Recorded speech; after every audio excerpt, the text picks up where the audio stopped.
История учит лишь тому, что она никогда ничему не научила народы.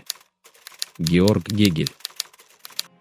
Долгое время Рим и Карфаген мирно поживали по соседству, почти что старинные друзья с легкой завистью друг к другу. Но все изменилось, когда Рим покорил Италию и вдруг понял, говорят, на средиземноморской сцене главная звездочка вовсе не я. Их интересы все резче расходились, и когда Рим потянул свои легионные щупальца к Сицилии, все покатилось к настоящей войне. Этот остров был вовсе не простой кусок земли, это был главнейший плацдарм для контроля средиземноморской торговли. Риму нужно было взять эту точку под свой контроль, иначе все средиземное владычество висело на волоске. Поводом к вторжению стали наемные солдаты царя Агафокла из Сиракуз, мамертинцы. Когда владыка покинул сцену, они, потеряв работу и бессовестно покинутый город, завладели с помощью силы северо-востоком острова около 282 года до нашей эры. Когда новый владыка, Гейрон II, собрал войско из 10 тысяч пехотинцев и 1500 всадников и поколотил мамертинцев при Мессане, часть из них с поклоном попросила покровительства у Рима, а другие – у Карфагена. Римский сенат все взвесил и вынес вопрос на народное собрание, которое согласилось принять мамертинцев в свой дружный легион. Вследствие такого решения они стали частью римского государства, что по римскому праву означало, Рим просто обязан защищать эту провинцию. Это вступало в явное противоречие с миром 306 года до нашей эры, по которому Рим не имел права властвовать на Сицилии, а Карфаген – на Апеннинском полуострове. Рим, конечно, с легкостью парировал. Карфагенский флот и так вовсю топчет эту договоренность, когда вмешивается на стороне Пирра и смело заходит со своим флотом в Тарентский порт. Когда разразилась война, Рим владел отлично вымуштрованным легионом и владел сухопутными сражениями на отлично. Это показала борьба с Пиром с 280 по 275 года до нашей эры. А на воде все было иначе, флота у Рима почти не было. В ходе войны эту ситуацию пришлось кардинально изменить. В то время карфагенская армия, хоть и уступала Риму по числу сухопутных войск, владела большим и отлично выстроенным флотом с опытными моряками и флотоводцами. Карфаген боролся за сохранение контроля над Сицилией и сдерживал угрозу римской экспансии на средиземноморской сцене. Рим со своей стороны рассчитывал покорить остров и расширить свое влияние и торговлю. Когда война начиналась, Рим вовсе не имел своего флота, вся армия концентрировалась на легионах и союзнических войсках. В ходе войны Риму пришлось с нуля строить галеры. В карфагенской армии главными преимуществами были боевые слоны, наемные легионеры и отлично выстроенный флот.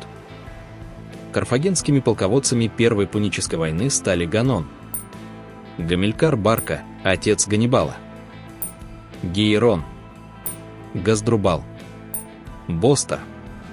Римскими командующими были Аппий Клавдий Каудекс, Маний Валерий Максим Корвин Мессала, Луций Постумий Мегел, Гай Марк Дуилий, Гней Корнелий Сципион Азина, Марк Атилий Регул, Луций Корнелий Сципион.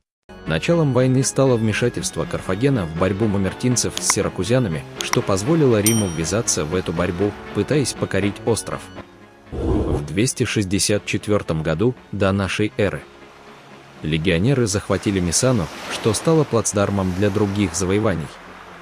В 263 году Рим заключил союз с городом Сиракузы, что укрепило его позиции на острове, а в 262 году легионеры взяли Агригент. Когда стало ясно, что главнейшим препятствием на пути к полнейшему владычеству на острове является Карфагенский флот, Рим с помощью всех своих ресурсов выстроил галеры. В 260 году до нашей эры Рим одержал победу при Милах, когда консул Гай Дуилий потопил Карфагенский флот. В 260 году также произошло сражение у мыса Экном, что позволило легионерам Марка Регула вторгаться на Карфагенскую землю, в Африку, около Клупеи в 256 году. В ходе боевых действий на суше Рим одержал ряд побед, но при Карфагене потерпел сокрушительное поражение в 255 году. Основные сражения концентрировались на Западной Сицилии. В 251 году легионеры взяли Панорм, но покорить Лилибей и Дрепан, главные карфагенские крепости, все никак не удавалось. Эти города сдались лишь к 242 году до нашей эры. Гамилькар Барка, командующий карфагенскими силами, перешел к серии смелых вылазок и набегов, что позволило карфагенянам на короткое время перехватить инициативу. Эти действия принесли ему прозвище Барка – Молния. В ходе войны карфагенская сторона сохранила преимущество на море, но все равно испытывала недостаток провизии и платежных средств на содержание наемников. Рим, собрав средства с помощью добровольных взносов, выстроил новый легкий, но эффективно снаряженный флот из 200 галер, что позволило перейти к активным действиям на воде. В ходе битвы при Игатских островах в 241 году до нашей эры карфагенский флот потерпел полное поражение, потоплено 50 и захвачено 70 карфагенских галер, при потере лишь 30 римских и повреждении других 50. Карфаген из-за недостатка ресурсов, потерь на поле битвы и нехватки провизии был вынужден принять мир на римских условиях, покинуть владычество на Сицилии, освободить всех римских пленников и выплатить контрибуцию в 3200 талантов серебра на 10 лет. 3200 талантов серебра – это очень большая сумма, эквивалентная примерно 77 миллионов долларов США в наше время. Эти условия превратили Сицилию в провинцию Рима. Когда карфагеняне перешли к серии вылазок и набегов, Рим собрал силы, потопил карфагенский флот и вернул потерянные территории. В ходе битвы при Панорме в 251 году до нашей эры легионеры перехитрили карфагенян, загнав боевых слонов в ловушку с помощью легковооруженных лучников, что позволило перейти в контратаку и полностью рассеять силы противника. В ходе сражения карфагеняне потеряли около 20 тысяч человек, и Риму даже досталось 120 слонов на будущие сражения. В 249 году до нашей эры состоялась битва при Дрепане, ныне город Трапани. Консул Клавдий имел примерно 200-210 кораблей. Римляне вошли в гавань, надеясь застать противника врасплох, но это им не удалось.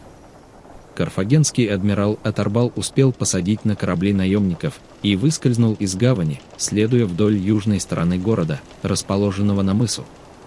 Он прошел через пролив между Дрепанским мысом и скалистыми островками и обогнул острова с запада. Часть римского флота находилась в бухте, другие были на подходе. При попытке выйти из гавани в море возникла неразбериха. Только часть римских кораблей успела выстроиться лицом на запад и спиной к берегу. Карфагеняне, прижав противника к берегу, начали атаку. Атарбал возглавлял правый фланг, против которого находился Клавдий. Маневренность кораблей и выучка карфагенских гребцов позволили Атарбалу навязать римлянам свою тактику. Карфагеняне обходили и таранили вражеские суда, загоняли их на мели, а в случае попытки римлян взять их на абордаж, быстро отходили в море. Клавдий с 30 кораблями левого фланга сумел прорваться вдоль берега на юг, от 93 до 137 римских кораблей были захвачены карфагенянами, хотя экипажи выброшенных на берег судов бежали, погибло около 20 тысяч человек, 50 тысяч оказалось в плену. Неудача при Дрепане и потеря такого числа галер на короткое время парализовали морскую активность Рима. В 242 году до нашей эры в Риме на частные средства граждан был построен новый флот – 200 Пентер. Но эти корабли были легче обычных римских квинквирим. Римляне готовились к решительной схватке за море. Они больше не собирались рассчитывать только на абордажную тактику и положились на использование тарана, что требовало большого искусства от экипажей. Поэтому римские моряки и гребцы тренировались ежедневно. В это же время положение карфагенян в Сицилии стало угрожающим из-за недостатка провизии в Лилибее и Дрепанах, поэтому в Карфагене было решено снарядить флотилию для помощи горожанам и сицилийской армии Гамилькара Барки. Во главе флота поставили Ганона. Подготовка карфагенской флотилии не была ориентирована на морское сражение с римлянами, поэтому значительная часть судов состояла из транспортных купеческих кораблей, не предназначенных для морского боя. Вдобавок, карфагеняне из-за недостатка обученных гребцов на весла сажали необученных людей. В 241 году до нашей эры между этими флотилиями состоялась битва при Гадских островах, решившая исход войны в пользу Рима.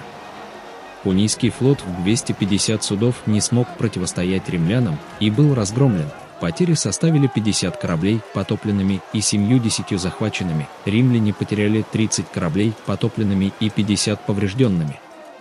Карфаген был исполнен желанием отомстить за это поражение, однако средств на дальнейшее ведение войны у него просто не было.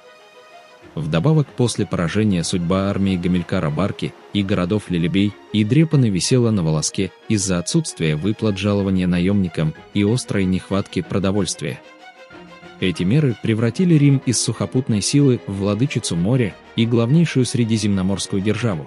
Не следует также терять из виду преимущества, которые Риму дала народно-ополченческая легионно-воинская структура.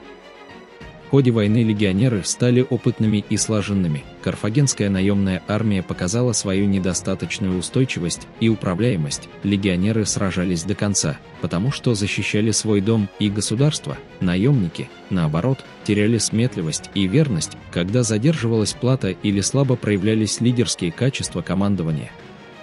Римская среда также концентрировала средства и резервы для войны. Все население и вся политическая система концентрировалась на главной задаче. В то время карфагенская верхушка концентрировалась на других задачах и порою недостаточно эффективно распоряжалась ресурсами. Таким образом, победа Рима явилась результатом скоординированной работы всех звеньев общества, устойчивости легионеров и готовности идти на жертвы, что обеспечило преимущество в борьбе с наемными войсками и недостаточным управлением карфагенских армий. Эти преимущества позволили Риму перейти к главенству в Западном Средиземноморье и определить судьбу региона на столетия вперед. Друзья, если вам понравилось видео, пишите комментарии, ставьте лайки и подписывайтесь на канал. Мы стараемся делать интересные истории для вас. Ждем ваши пожелания для новых сюжетов.